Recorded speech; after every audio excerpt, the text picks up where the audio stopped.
জুলাই অভ্যুত্থানে দেশের বেসরকারি বিশ্ববিদ্যালয়ের শিক্ষার্থীদের অবদান স্মরণ করে শুক্রবার রাতে রাজধানীতে বর্ণিল আয়োজনে উদযাপিত হয়েছে বেসরকারি বিশ্ববিদ্যালয়ের শিক্ষার্থীদের প্রতিরোধ দিবস। গান আর কথামালায় এতে ধ্বনিত হয় নতুন বাংলাদেশ গড়ে তোলার প্রতিশ্রুতি।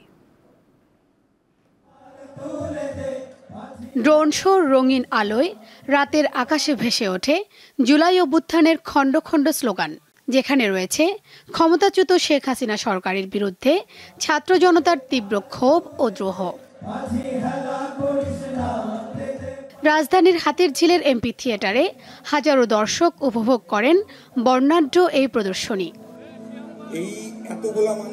২৪ জুলাই গণঅভ্যুত্থানে বেসরকারি বিশ্ববিদ্যালয়ের শিক্ষার্থীদের প্রতিরোধ স্মরণে এই আয়োজন করে সংস্কৃতি বিষয়ক মন্ত্রণালয়।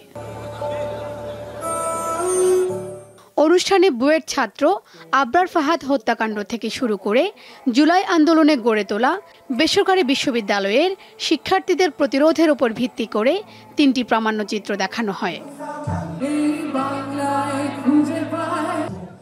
এতে জুলাইয়ের দ্রোহ ও বিজয়ের গান পরিবেশন করেন দেশের নামকরা শিল্পীরা।